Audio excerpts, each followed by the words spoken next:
بسم اللہ الرحمن الرحیم الحمد للہ رب العالمین والصلاة والسلام على سید الانبیاء والمرسلین وعلى آلہ واصحابہ اجمعین اما بعد فاعوذ باللہ من الشیطان الرجیم بسم اللہ الرحمن الرحیم ورضوان من اللہ اکبر ذلك هو الفوز العظیم وقال النبي صلى الله عليه وسلم إن لكل قوم عيدا وهذا عيدنا أو كما قال عليه الصلاة والسلام آمنت بالله صدق الله العلي العظيم وصدق رسوله النبي الكريم ونحن على ذلك من الشاهدين والشاكرين والحمد لله رب العالمين۔ قابل صد احترام بزرگوں اور دوستوں، سب سے پہلے اللہ تعالیٰ کا اس بات پر شکر ادا کریں کہ پروردگار عالم نے ہم تمام لوگوں کو عید الفطر کی نماز پڑھنے کے لیے یہاں جمع فرمایا۔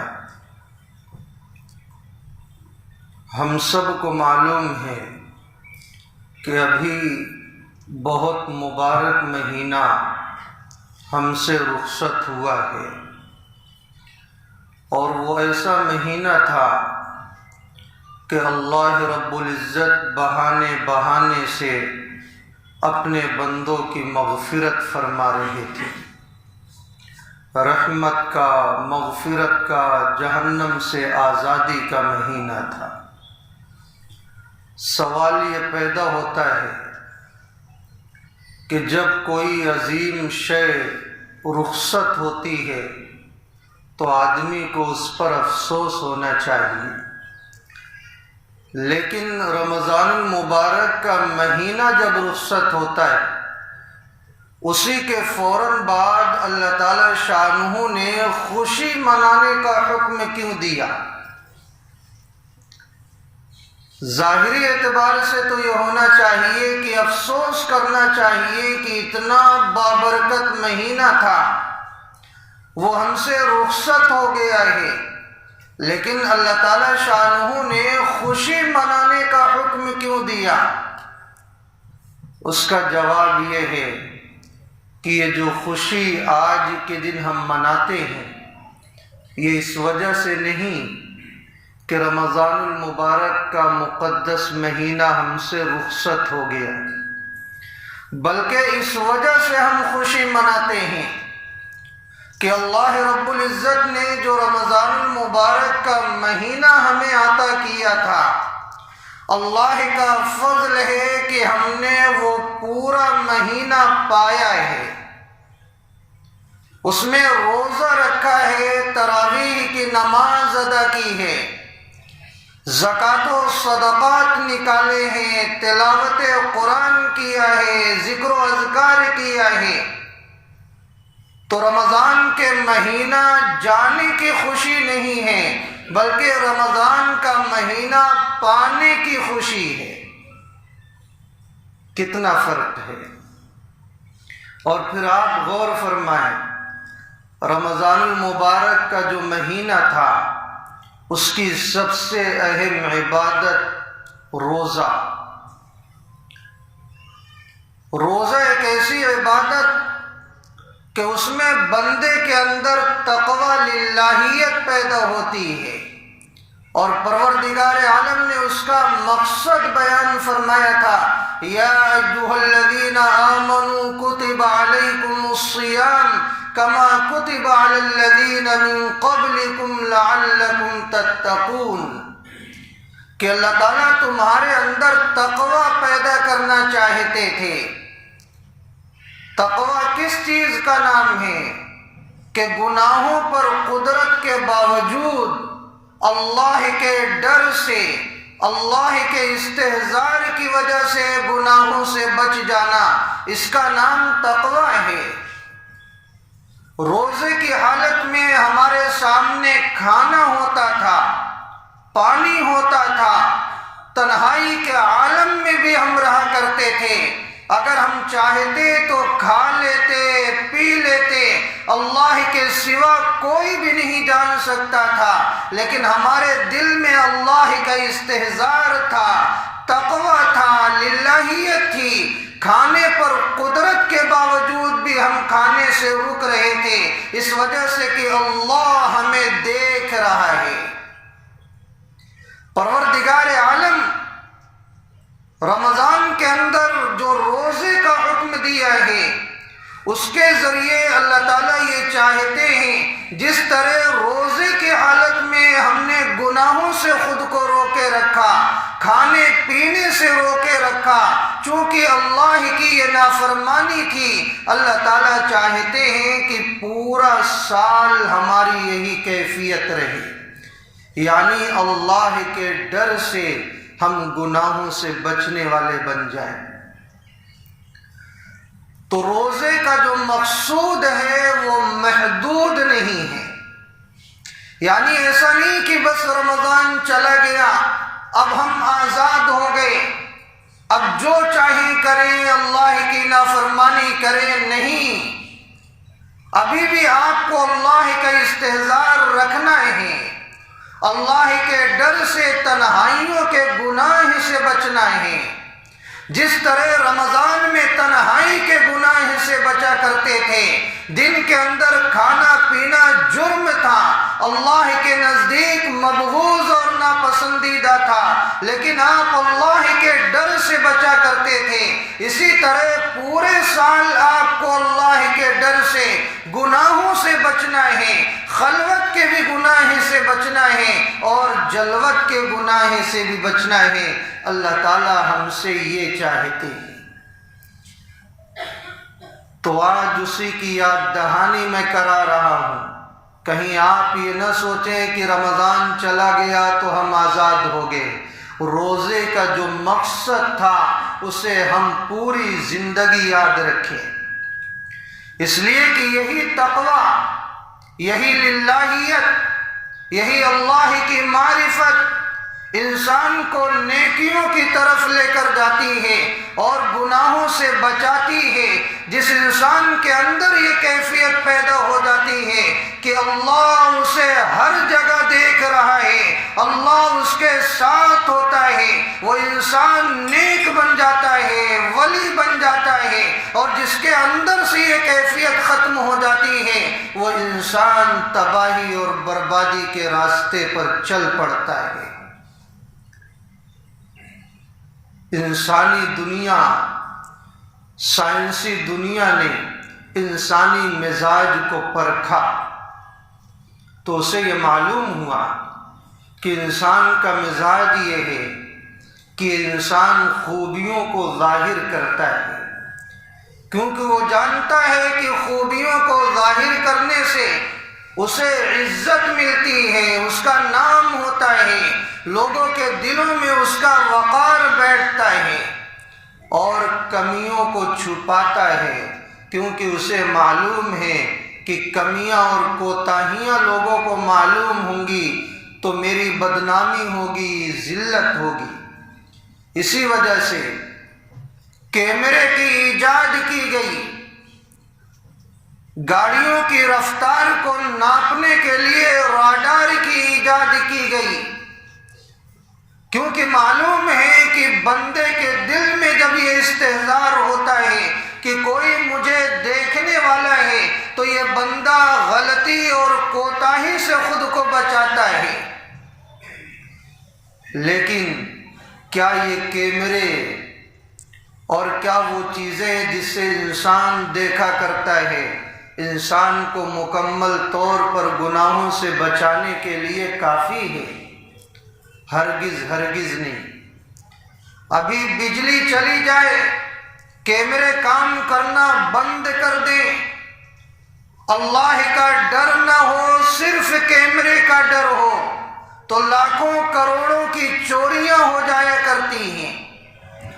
بلکہ اللہ کا ڈر نہیں ہوتا تو لوگ کیمرہ بھی چالو رہتا ہے پھر بھی ایسے دیگر اسباب کو اختیار کر لیتے ہیں کہ ان اسباب کو اپناتے ہوئے چوریاں کر لیتے ہیں اور لوگ اس کی شناخت نہیں کر پاتے۔ ابھی جلدی اپنی مسجد میں ایک صاحب ماسک لگا کر کسی کا جوتا چوری کر کے لے کے گئے، کیمرے میں دیکھا گیا تو ماسک لگا کے لے کے گئے۔ کیسے پہچانو گے کون ہے؟ تو یہ کیمرہ مکمل طور پر گناہوں سے نہیں بچا سکتا۔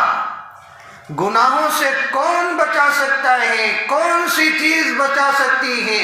وہ اللہ کا استحضار بچا سکتا ہے، وہ تقوی اور للہیت بچا سکتی ہے جو استحضار روزے کے اندر رہا کرتا تھا۔ آج سے 1400 سال پہلے ہم سب کے آقا تاجدار مدینہ حضرت محمد الرسول اللہ صلی اللہ علیہ وسلم نے ہمیں یہ پیغام دیا ہے کہ لوگوں سن لو، اللہ ایک ہے، اللہ ہر جگہ موجود ہے، وہ تمہارے ساتھ ہوا کرتا ہے، تم کبھی اللہ کے احاطے سے باہر نہیں جا سکتے ہو، اللہ تعالیٰ تمہیں دیکھ رہا ہوتا ہے، اللہ تمہیں سن رہا ہوتا ہے، اور اللہ کو نہ نیند آتی ہے، نہ اللہ پر موت طاری ہوتی ہے، نہ اللہ کو اونگ آیا کرتی ہے، نہ اللہ کی آنکھوں کی بصارت کمزور ہوتی ہے، نہ اللہ کی سماعت کمزور ہوتی ہے۔ تم کبھی کوئی ایسا عمل نہیں کر سکتے کہ کبھی اللہ تعالیٰ اس سے غافل ہو جائیں یا وہ عمل اللہ کی جانکاری میں نہ ہو۔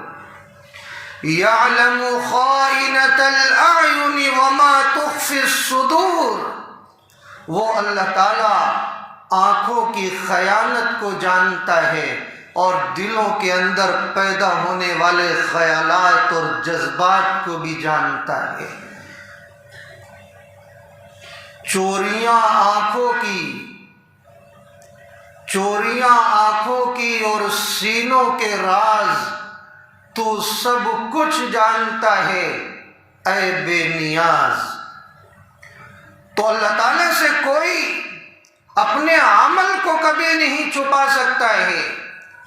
یہی مزاج بنا تھا حضرات صحابہ رضوان اللہ علیہ مجمعین کا، چاہے وہ مرد ہوں یا عورت ہوں، جوان ہوں یا بچے ہوں، بوڑھے ہوں، ہر ایک کا یہی مزاج بن گیا تھا کہ میرا پروردگار مجھے دیکھ رہا ہے میں جہاں بھی ہوں۔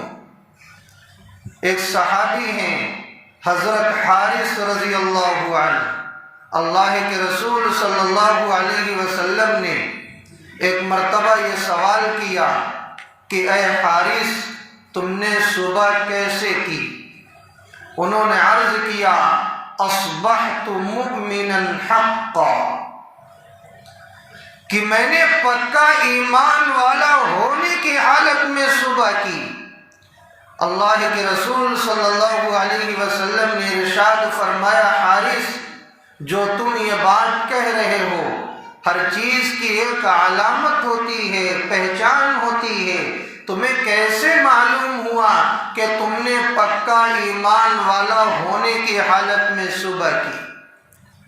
حضرت حارث رضی اللہ عنہ نے عرض کیا کہ اللہ کے رسول صلی اللہ علیہ وسلم جب میں صبح کرتا ہوں تو میری ایک کیفیت ہوتی ہے کہ مجھے ایسا محسوس ہوتا ہے کہ آپ کا عرش میری نظروں کے سامنے ہے، اور کچھ لوگ دائیں جانب ہیں، کچھ لوگ بائیں جانب ہیں، کچھ لوگ جنت میں جا رہے ہیں اور کچھ لوگ جہنم میں جا رہے ہیں۔ ایسا مجھے محسوس ہوا کرتا ہے کہ یہ سارا منظر میری نگاہوں کے سامنے ہے۔ اللہ کے رسول صلی اللہ علیہ وسلم نے جب یہ سنا ہے تو آپ نے ارشاد فرمایا، اے حارث، تم نے ایمان کی حلاوت کو چکھ لیا ہے، ایمان کے مزے کو تم نے چکھ لیا ہے۔ تو یہ کیفیت حضرت صحابہ رضوان اللہ علیہم اجمعین کی رہا کرتی تھی۔ کیسا محسوس ہوتا تھا کہ آخرت ان کی نظروں کے سامنے ہے، ایسا ہر چیز کا استحضار تھا۔ ایک نوجوان ہے، آپ حضرات بار بار سنے ہیں، وہ نوجوان ویرانے میں بکریوں کا ریوڑ لیے جا رہا ہے۔ بکریاں چرانے والے عموماً زیادہ پڑھے لکھے نہیں ہوتے، غیر مہذب ہوتے ہیں۔ تو حضرت عبداللہ بن عمر رضی اللہ عنہ کا وہاں سے گزر ہوا۔ حضرت عبداللہ بن عمر رضی اللہ عنہ نے اس نوجوان سے یہ سوال کیا کہ کیا تم بکری مجھ سے بیچو گے؟ نوجوان نے کہا، یہ بکریاں میری نہیں ہیں، میرے مالک کی ہے۔ تو حضرت عبداللہ بن عمر رضی اللہ عنہ نے جانچنے کے لیے اس نوجوان سے یہ کہا کہ دیکھو، تمہارا مالک تو یہاں نہیں ہے، تم ایسا کرو، یہ بکری مجھ سے بیچ دو، تمہیں اس کی قیمت مل جائے گی اور ہمارا بھی کام ہوگا، بکری کا گوشت بھونیں گے، خود بھی کھائیں گے، تمہیں بھی کھلائیں گے، اور تم اپنے مالک سے یہ کہہ دینا کہ بھیڑیا آیا تھا، بکری کو اچک لے گیا، اور ایسا ہوتا رہتا ہے، مالک کو بھی یقین ہو جائے گا۔ اتنا اس نوجوان نے سنا تو بڑے غور سے حضرت عبداللہ بن عمر رضی اللہ عنہ کے چہرے کو دیکھنے لگا، اور اس کے بعد اس نوجوان نے یہ جملہ کہا ہے، فَأَيْنَ اللَّهُ، اللہ کہاں چلا گیا ہے؟ میرے مالک کی نگاہیں تو نہیں دیکھ رہی ہیں، لیکن اللہ کی نگاہیں کہاں چلی گئی ہیں؟ میں اللہ کو کیا جواب دوں گا؟ مالک کو تو مطمئن کر سکتا ہوں، میں اللہ کو کیسے مطمئن کروں گا؟ حضرت عبداللہ بن عمر رضی اللہ عنہ یہ واقعہ بڑی دلچسپی کے ساتھ اپنے ساتھیوں کے درمیان بار بار بیان کیا کرتے تھے، ان کو سنایا کرتے تھے کہ دیکھو ایمان نے دلوں کی کیسی حقیقت کو بدل دیا۔ حضرت عمر بن خطاب رضی اللہ عنہ کا آپ نے نام سنا ہے، خلیفہ ثانی ہیں، اور اللہ نے ایسا جلیل القدر صحابی انہیں بنایا ہے کہ شیطان اگر یہ دیکھتا تھا کہ حضرت عمر رضی اللہ عنہ فلاں راستے سے آ رہے ہیں تو شیطان وہ راستہ چھوڑ کر بھاگ جایا کرتا تھا، ایسا ایمانی جلال تھا حضرت عمر بن خطاب رضی اللہ عنہ کا۔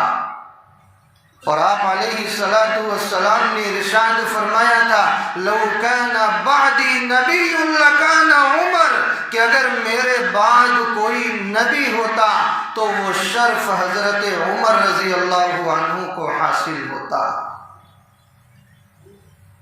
آپ کے دل میں ایسا خوف، ایسی للہیت کہ آپ امیر المومنین ہیں، لوگوں کے حقوق آپ کے اوپر ہیں، آپ رات کی تاریکیوں میں گشت کیا کرتے تھے، آپ کا معمول تھا تاکہ آپ پتہ لگائیں کہ کہیں کوئی میری رعایا میں سے پریشان حال تو نہیں ہے، کہیں ایسا تو نہیں کہ کوئی مسکین ہے اور اپنی ضرورت کو وہ خودداری کی وجہ سے نہیں رکھ پاتا ہے، میں رات کی تاریکی میں پتہ کروں پھر اس کی میں مدد کروں۔ ایسا جذبہ تھا۔ ایک مرتبہ آپ گشت فرما رہے تھے، ایک گھر سے آپ نے دو عورتوں کا مکالمہ سنا، محسوس ہوا کہ ان میں سے ایک بوڑھی ہے اور دوسری جوان ہے، ماں بیٹی ہوں۔ وہ مکالمہ یہ ہو رہا تھا، وہ بوڑھی ماں اپنی بیٹی سے کہہ رہی تھی کہ بیٹی بکری نے دودھ دے دیا۔ بیٹی کہنے لگی کہ جی ہاں بکری نے دودھ دے دی۔ ماں کہنے لگی کتنا دی؟ بیٹی کہنے لگی تھوڑا سا دی۔ ماں کہنے لگی مطالبہ کرنے والے تو اپنا اپنا حصے کا پورا مطالبہ کریں گے، ایسا کرو کہ دودھ میں پانی ملا دو۔ حضرت عمر رضی اللہ عنہ باہر سے یہ سب گفتگو سن رہے، تو اس بیٹی نے ماں کو جواب دیا کہ پانی کیسے ملاؤں، امیر المومنین نے منع کیا ہے۔ تو ماں کہنے لگی یہاں کہاں امیر المومنین ہے، یہاں امیر المومنین تو دیکھ نہیں رہے ہیں، دودھ میں پانی ملا دو۔ وہ بیٹی کہنے لگی کہ امیر المومنین کی نگاہیں تو نہیں دیکھ رہی ہیں، لیکن امیر المومنین کا جو پروردگار ہے وہ ہمیں دیکھ رہا ہے، ہمارے عمل سے واقف ہے۔ حضرت عمر رضی اللہ عنہ کو یہ جواب بہت پسند آیا۔ آپ نے سنا، آپ گھر تشریف لائے، دوسرے دن آپ نے پتہ کروایا، پتہ کرو وہ کون سی بچی ہے۔ معلوم ہوا کہ جس بچی نے یہ جواب دیا تھا وہ کنواری بچی ہے، بن شادی شدہ ہے۔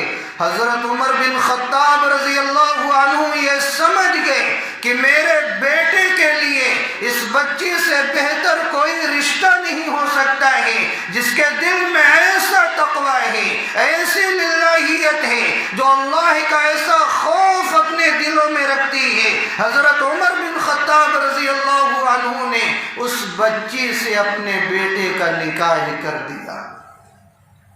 سبحان اللہ۔ آج ہم لوگوں کا جو معیار ہے نکاح کرنے کا، کبھی وہ موضوع ہوگا تو انشاءاللہ گفتگو ہوگی۔ ایک صحابی ہے، ایمان لانے سے پہلے مکہ کی ایک عورت سے اس تعلق ہو گیا، بعد میں ایمان لے آئے۔ ایک دن مکہ میں آئے تو اس عورت سے ملاقات ہوئی۔ عورت یہ کہنے لگی کہ بہت دنوں کے بعد ملے ہو، رات کی تاریکی ہے، آج ایسا اتفاق سے ہے کہ میرا شوہر بھی گھر پر نہیں ہے، تم ایسا کرو میرے گھر پر آ جانا۔ بری نیت عورت کی۔ تو اس صحابی نے کہا کہ نہیں، میں نہیں آ سکتا، انکار کر دیا۔ وہ عورت تعجب کرنے لگی اور یہ کہنے لگی کہ ارے تم انکار کر رہے ہو، تم تو وہی ہو جو میری خاطر مکہ کی گلیوں میں رویا کرتے تھے اور تم مجھے بلایا کرتے تھے، میں انکار کیا کرتی تھی۔ آج تمہیں کیا ہو گیا ہے کہ میں تمہیں بلا رہی ہوں اور تمہاری طرف سے انکار ہے؟ اس صحابی نے جواب دیا کہ ہاں، میں نے کلمہ لا الہ الا اللہ پڑھ لیا ہے، میں ایمان میں داخل ہو چکا ہوں، مجھے اللہ کو جواب دینا ہے، ہر عمل کا جواب دینا ہے۔ وہ استحضار اس صحابی کے اندر ہے جو ان کو گناہ سے بچا رہا ہے۔ یہی استحضار روزے میں تھا اور یہی استحضار پوری زندگی ہمیں اپنے دلوں میں پیدا کرنا ہے۔ ایک قصائی نوجوان تھا، ہمسایہ کی بادی پر اس کا دل آ گیا۔ شیخ الحدیث رحمت اللہ علیہ نے یہ واقعہ لکھا ہے، اسے ہمسایہ کی بادی پر دل آنے سے بڑی محبت تھی، موقع کی تلاش میں تھا کہ کب موقع مل جائے میں اپنی محبت کا اظہار کر دوں۔ جیسا کہ بہت سارے نوجوان رہتے ہیں لیکن انہیں پوری زندگی موقع ہی نہیں مل پاتا۔ تو وہ نوجوان یہ کہتا ہے کہ کب مجھے موقع مل جائے میں اپنی محبت کا اظہار کر دوں کہ میں تم سے بہت زیادہ محبت کرتا ہوں۔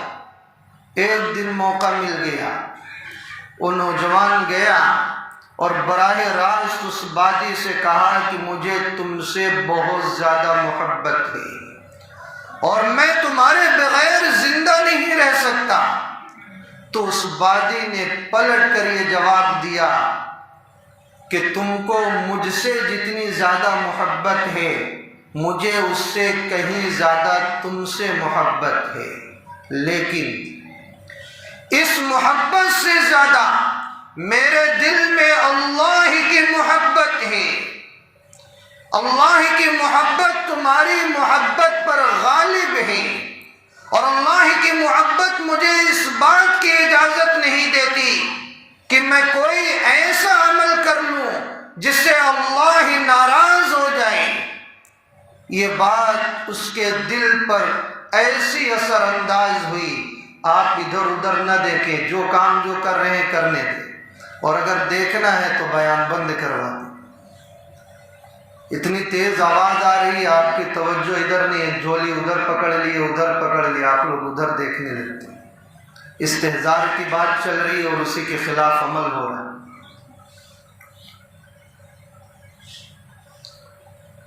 تو اس نوجوان کے دل پر ایسی بات اثر کی کہ اس نے یہ فیصلہ کر لیا کہ میں یہ زندگی، یہ برا ارادہ چھوڑ دوں گا، ایک نئی زندگی کا آغاز کروں گا۔ اب دل میں بات پیدا ہوئی کہ کسی عالم دین سے ملاقات کرنی چاہیے، چنانچہ وہ وہاں سے نکلا اور راستے میں ایک بڑے میاں سے ملاقات ہوئی۔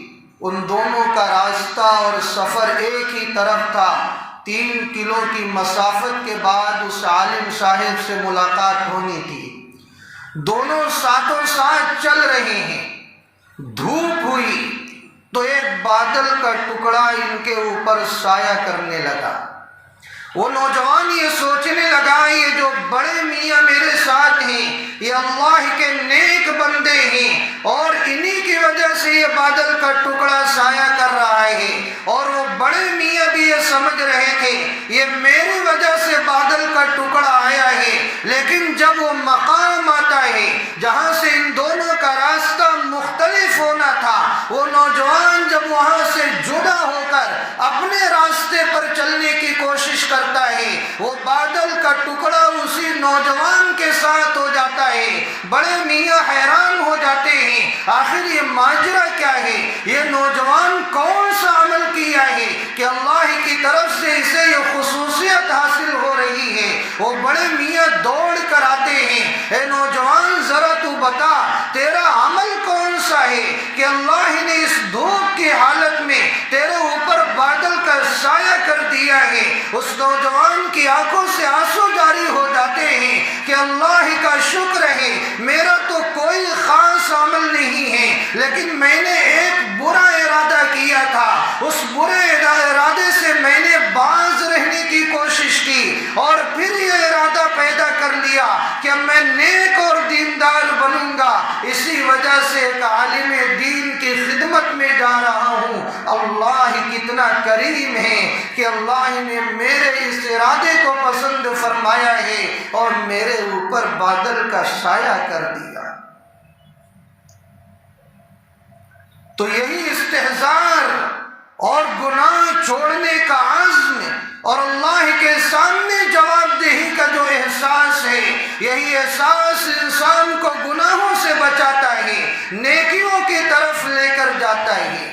ایک حاکم وقت ہے، اپنی بیوی سے بڑے اچھے موڈ میں تھا، آیا دل لگی کرنے لگا، مزاج کرنے لگا، اور بیوی کا مزاج بگڑا ہوا تھا، کسی وجہ سے وہ اندر اندر ناراض تھی۔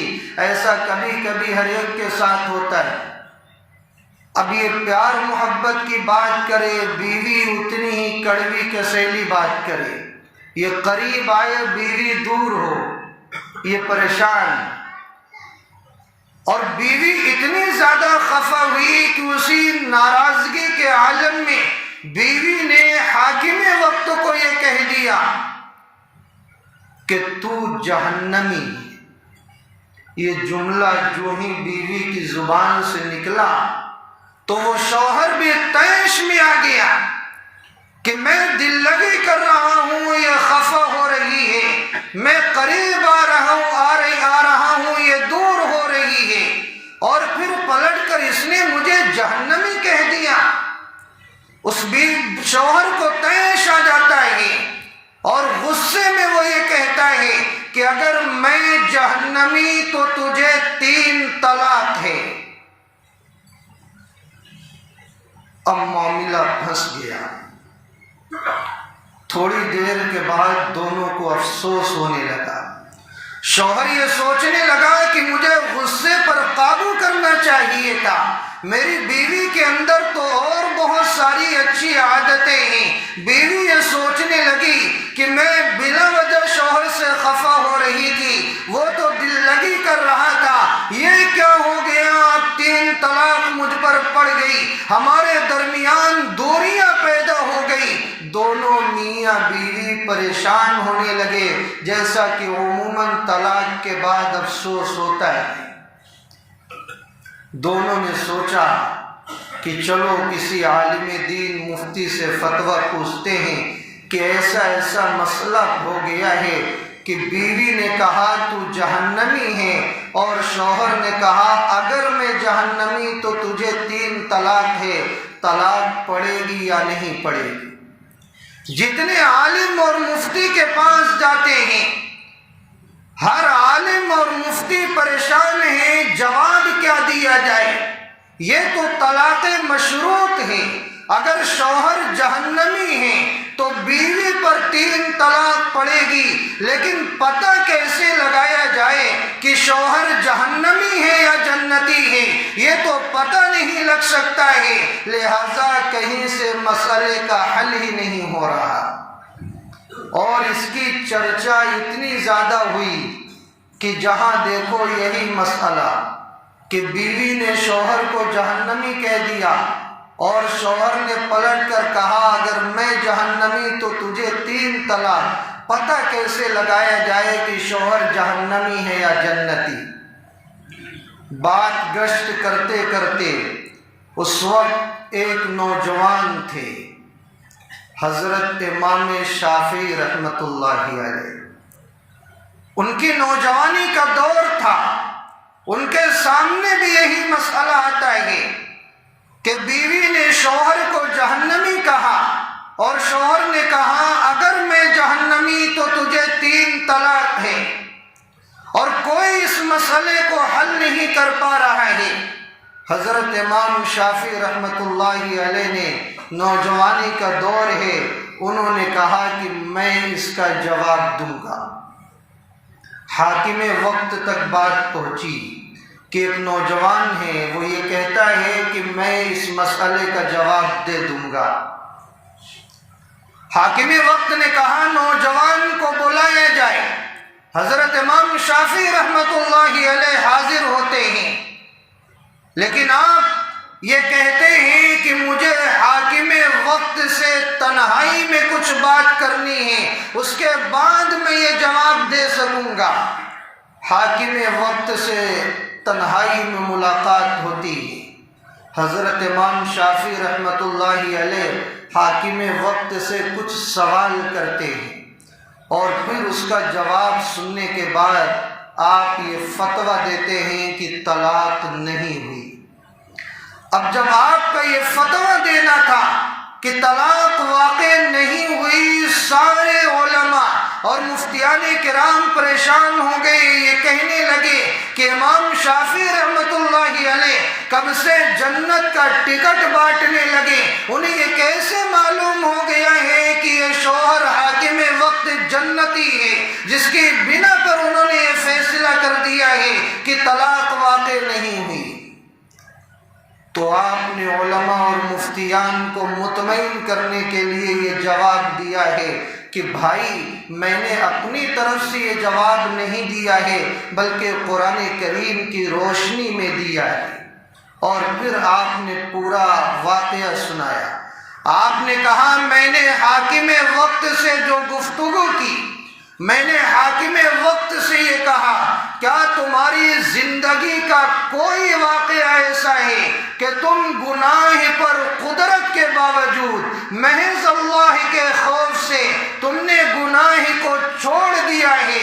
اگر یہ واقعہ کوئی زندگی کا تمہارے موجود ہو تو مجھے سناؤ۔ حاکم وقت نے غور کیا، غور کرنے کے بعد کہنے لگا کہ ہاں ایک واقعہ موجود ہے۔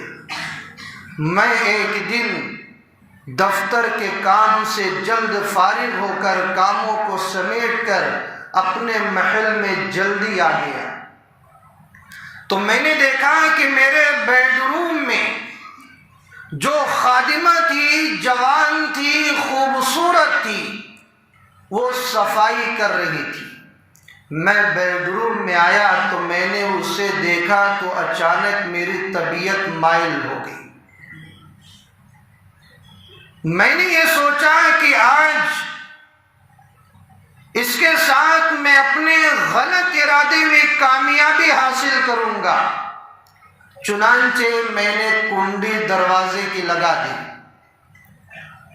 وہ خوبصورت خادمہ وہ بھانپ لی کہ حاکم وقت کا غلط ارادہ ہے۔ اس اللہ کی نیک بندی نے فوراً حاکم وقت کی طرف، اس شوہر کی طرف مخاطب ہوئی اور پکار کر وہ بولی یا ملک اتق اللہ، اے بادشاہ اللہ سے ڈر۔ وہ حاکم وقت اپنا بیان امام شافعی رحمت اللہ علیہ کو دیتا ہے۔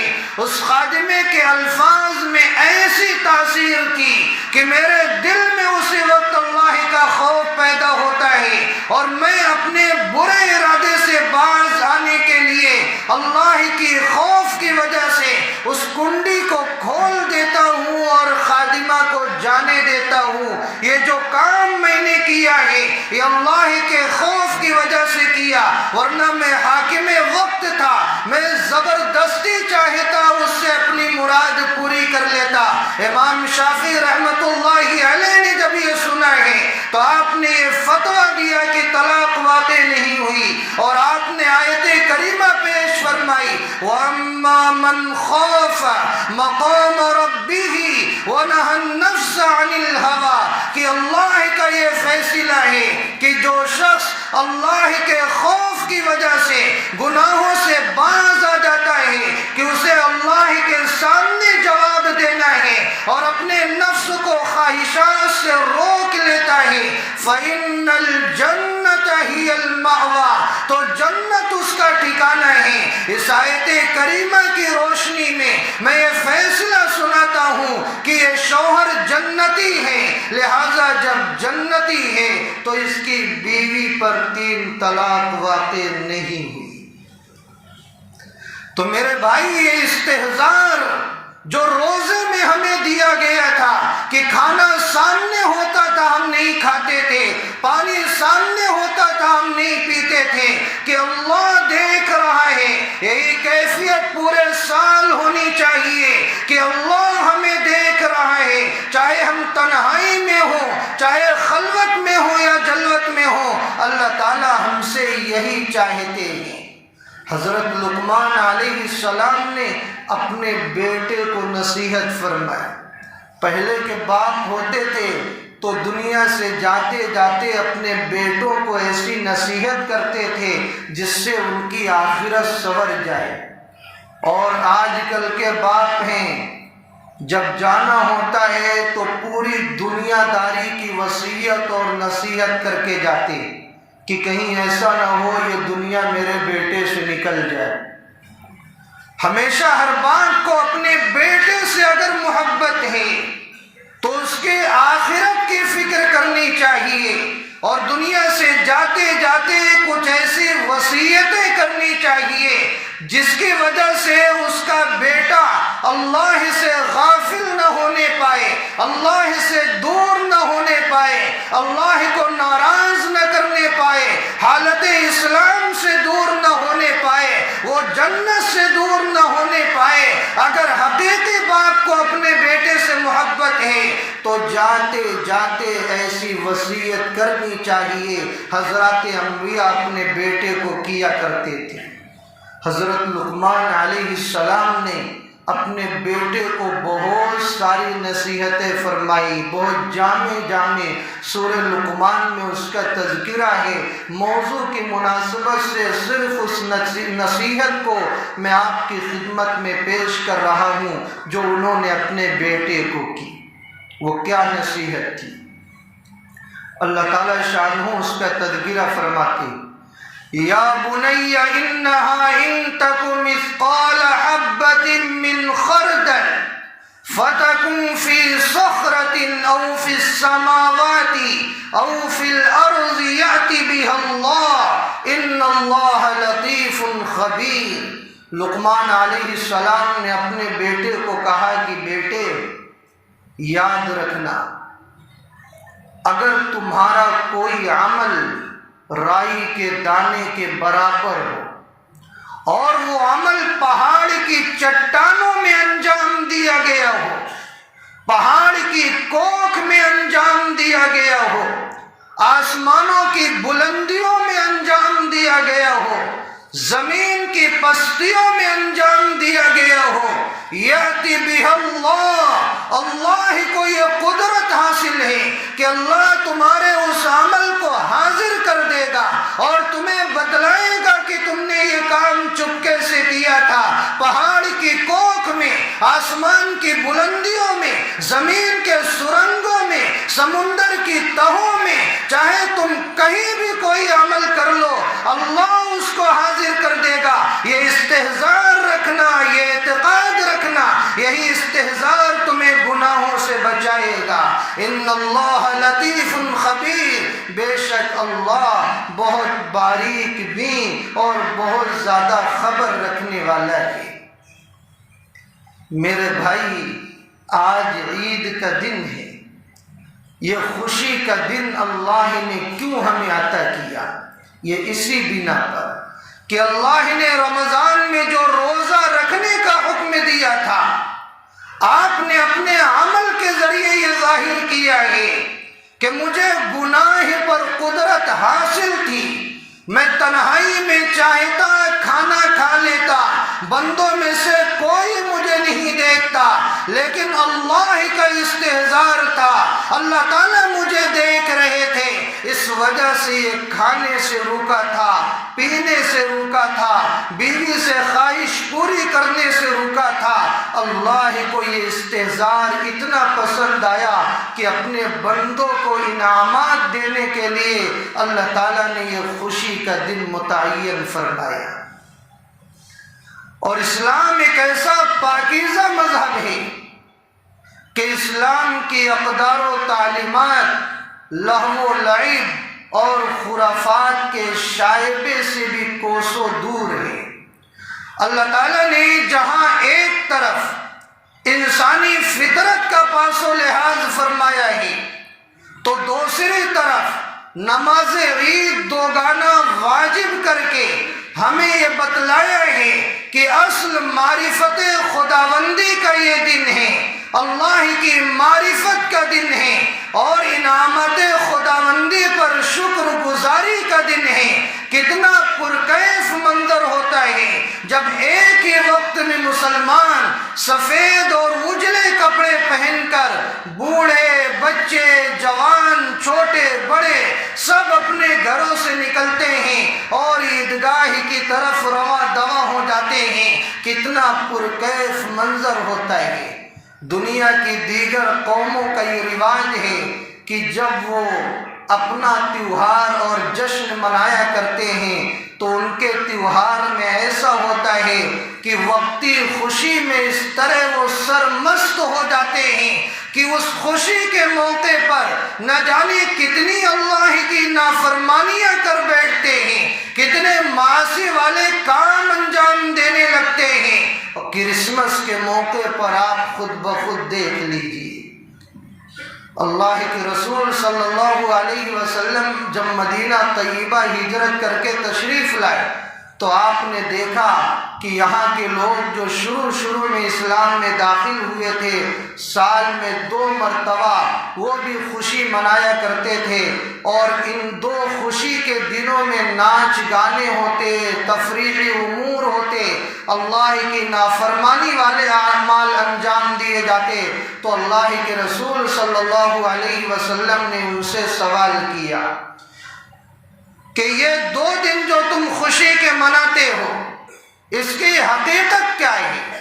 تو انہوں نے جواب دیا کہ یہ پہلے سے یہ طریقہ چلا آ رہا ہے، اس وجہ سے ہم اس طریقے پر یہ خوشی منایا کرتے ہیں۔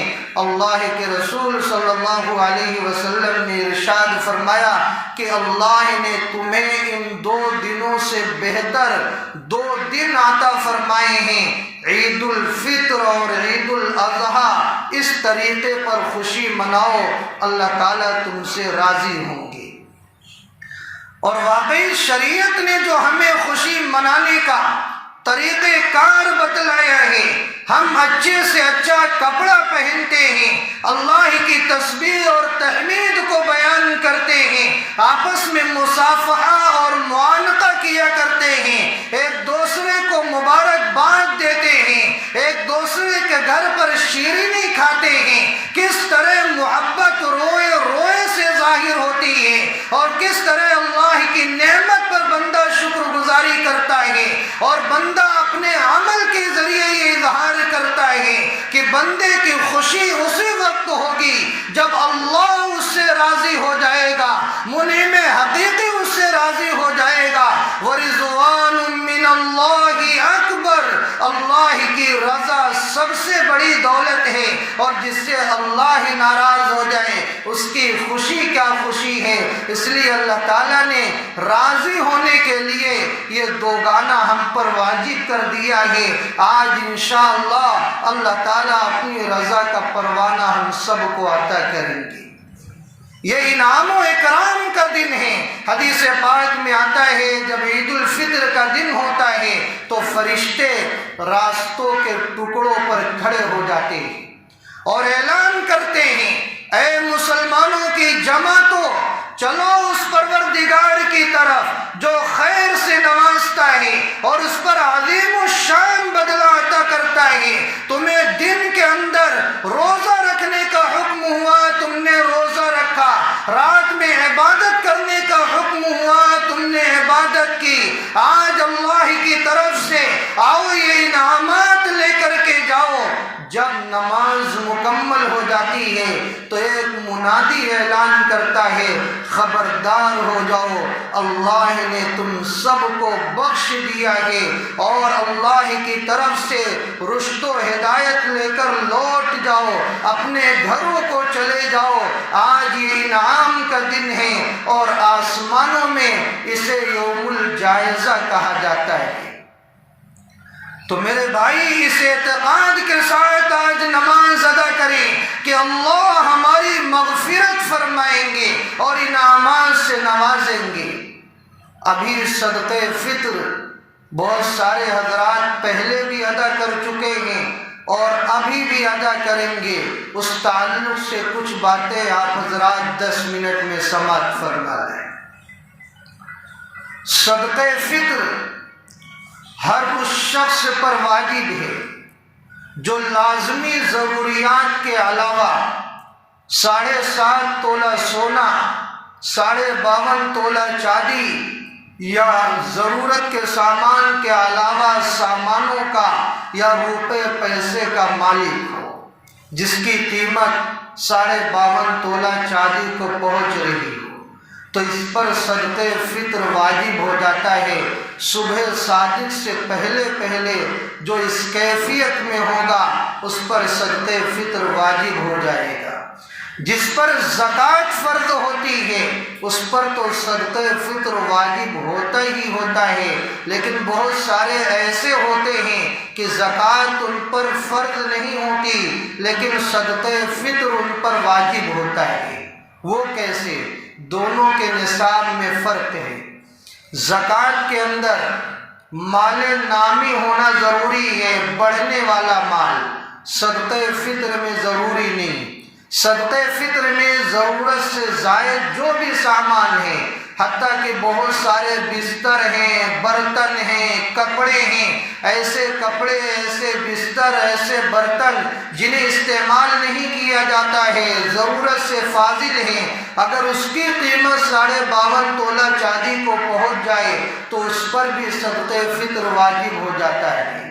اور صدقہ فطر کے نصاب میں سال گزرنا ضروری نہیں، آج کی جو صبح صادق ہے اس سے 1 گھنٹہ 2-4 منٹ پہلے بھی جو اتنے مال کا مالک ہو گیا تو اس پر صدقہ فطر واجب ہو جاتا ہے۔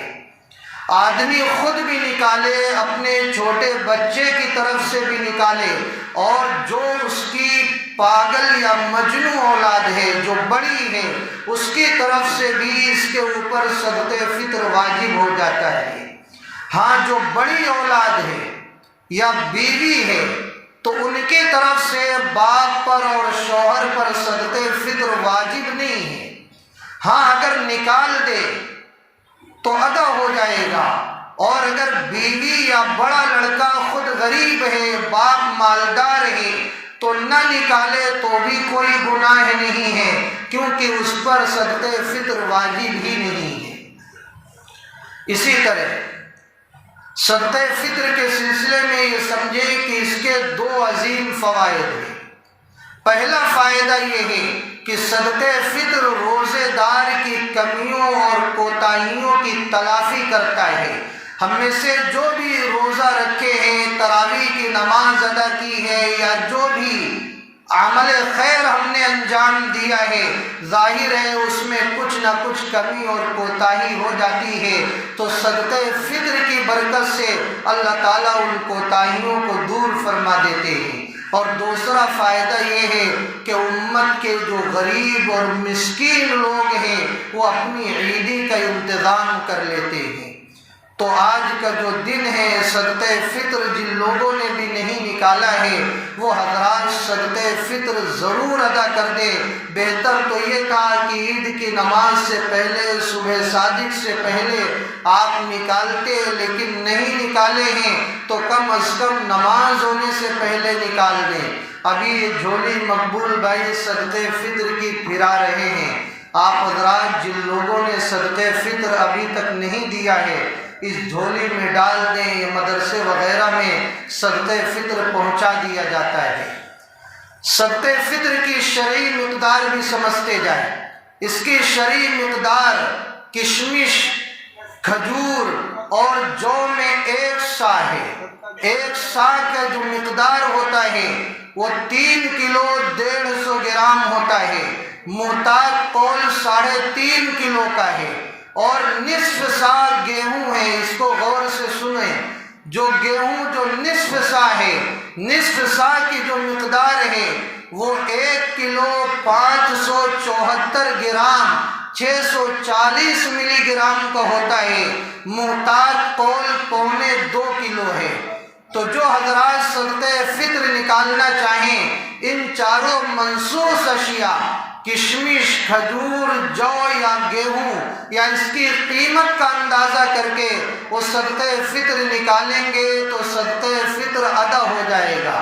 لیکن مالداروں کے لیے یہ مشورہ ہے، چونکہ گیہوں کا جو بازاری ریٹ ہے وہ کم ہے، تو جن کی جو حیثیت ہے وہ اسی اعتبار سے صدقہ فطر نکالیں۔ جن کو اللہ نے زیادہ نوازا ہے وہ کشمش کا اعتبار کریں، 1300 کے اعتبار سے صدقہ فطر نکالیں۔ جن حضرات کو اللہ نے اس سے کم نوازا ہے وہ کھجور کی قیمت کا اندازہ کریں، 1100 کے اعتبار سے صدقہ فطر نکالیں۔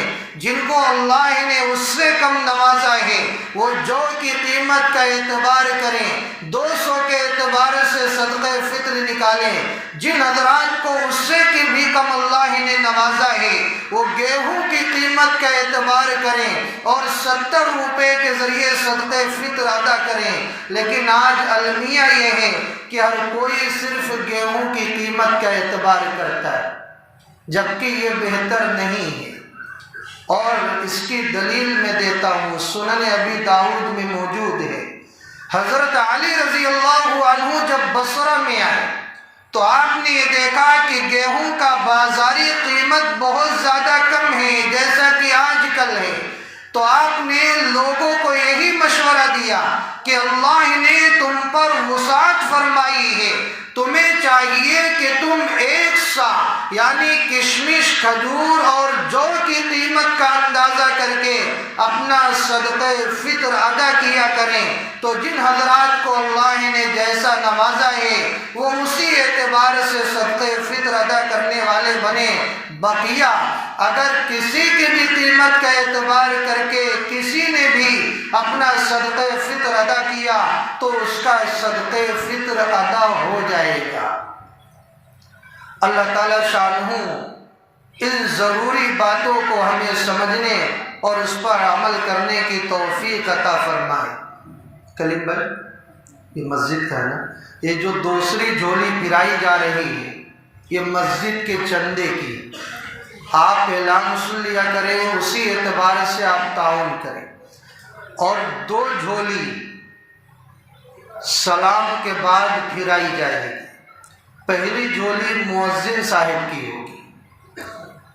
عیدی سال میں 1 مرتبہ عموماً آپ کی طرف سے دی جاتی ہے، آپ حضرات مؤذن صاحب کو زیادہ سے زیادہ عیدی دیں۔ دوسری جھولی خادم صاحب کی ہوگی، آپ ان کو بھی زیادہ سے زیادہ عیدی دیں۔ ہماری جھولی بہت سارے لوگ کہتے ہیں پھرائی نہیں جاتی، پھرانے کی ضرورت بھی نہیں ہے، مسافے میں لوگ ہمیں عیدی دیتے الحمدللہ، اور جھولی سے زیادہ ہوتی، تو اسی لیے اس کی کوئی خاص ضرورت نہیں۔ آپ حضرات سکون سے جو اعلان کیا گیا ہے اس اعتبار سے جھولی میں ڈالتے جائیں۔ عید الفطر کی نیت بھی سن لیں۔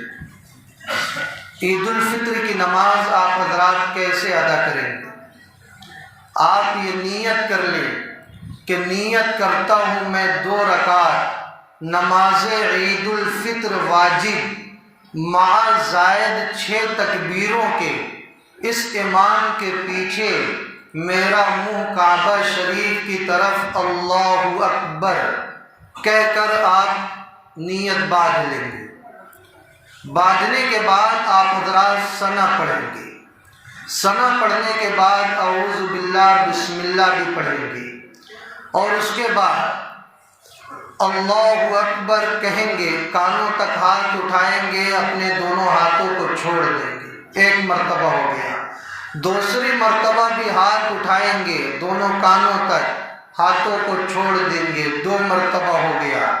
تیسری مرتبہ بھی دونوں کانوں تک ہاتھوں کو اٹھائیں گے لیکن ہاتھوں کو چھوڑیں گے نہیں، نیت باندھ لیں گے۔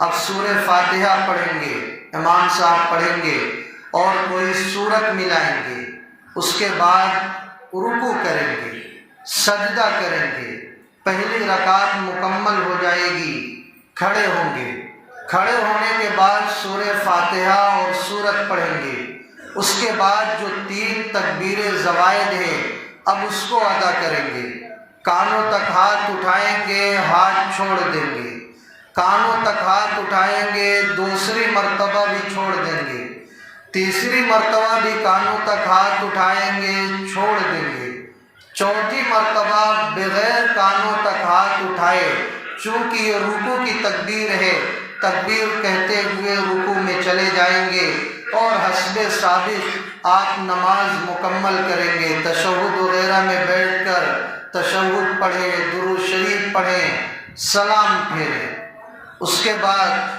تھوڑا سا وقفہ جیسا کہ میں نے اعلان کیا، 2 جھولی پھرائی جائے گی مؤذن صاحب اور خادم صاحب کی، اس کے بعد دعا ہوگی۔ دعا کے فوراً بعد بغیر ممبر پر بیٹھے ہوئے، بغیر مؤذن صاحب کے اذان دیے ہوئے فوراً خطبہ ہوگا۔ یہ خطبہ سننا واجب ہے، آپ حضرات غور سے خطبہ سنیں گے۔ جب خطبہ مکمل ہو جائے گا تو ایک دوسرے کو آپ مصافحہ، معانقہ اور مبارکبادی دیں گے اور پھر اپنے گھروں کو تکبیر پڑھتے ہوئے چلے جائیں۔ تو اس طریقے پر آج انشاءاللہ نماز عید مکمل ہوگی۔ اللہ تعالیٰ شریعت کی روشنی میں ہمیں نماز عید الفطر ادا کرنے کی توفیق عطا فرمائے۔ جب چندہ مکمل ہو جائے تو اطلاع کر دیں۔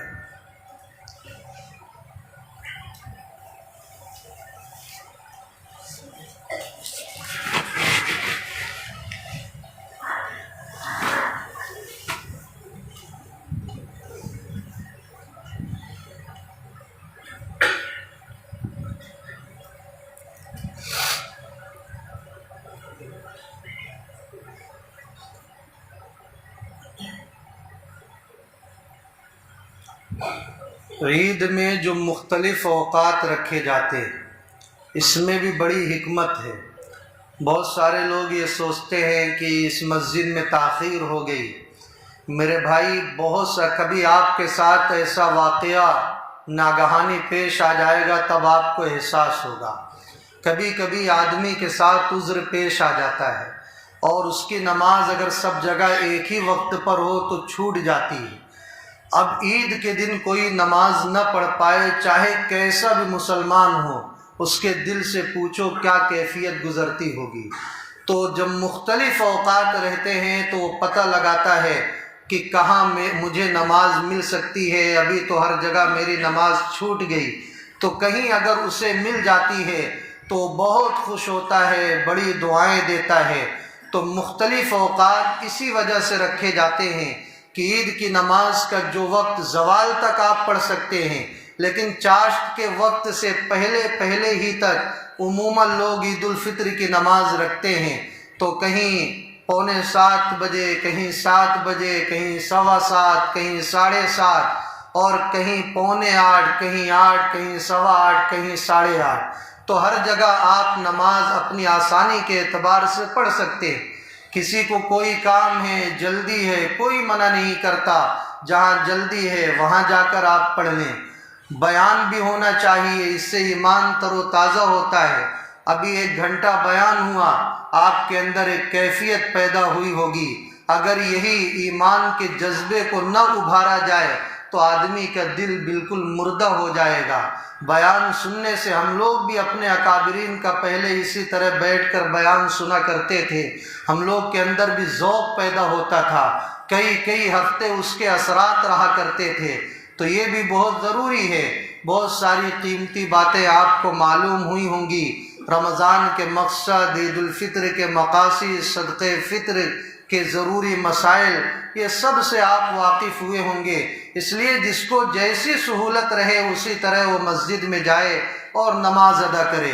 نماز عید الفطر میں تھوڑی تاخیر کرنے کا شریعت کی طرف سے حکم ہے، اور نماز عید الاضحیٰ میں پہلے پڑھنے کا حکم ہے۔ اس میں حکمت یہ ہے کہ نماز عید الفطر میں آنے سے پہلے آدمی کے لیے کوئی میٹھی چیز کھا کر آنا سنت ہے، تاکہ اطمینان سے گھر پر میٹھی چیز دستیاب ہو جائے، کھجور ہو یا کوئی اور چیز ہو، آدمی کھا کر اطمینان سے آئے۔ اور عید الاضحیٰ میں گوشت کے ذریعے آغاز کرنا سنت ہے، تاکہ نماز جلدی ہو جائے، اور جلدی نماز سے فراغت کے بعد آدمی قربانی والا خیر کا عمل کرے اور قربانی کے گوشت سے کھانے کا آغاز کرے۔ اگر اس میں دیر ہوگی تو آدمی کافی دیر تک بھوکا رہے گا، اس سنت پر عمل کرنے والا سنت پر عمل نہیں کر سکے گا۔ تو اس میں بہت ساری حکمتیں ہوتی، مختلف اوقات رہنے چاہیے، بلکہ نمازوں کے بھی 5 وقتہ نماز کے بھی مختلف اوقات ہونے چاہیے۔ ہر مسجد میں ایک ہی وقت نہیں ہونا چاہیے، تاکہ ہر ایک کو جماعت آسانی سے مل سکے۔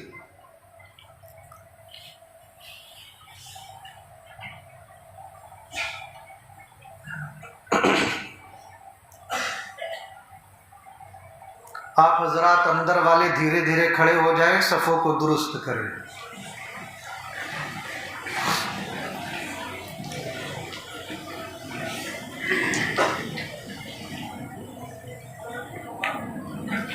اس کو دکھا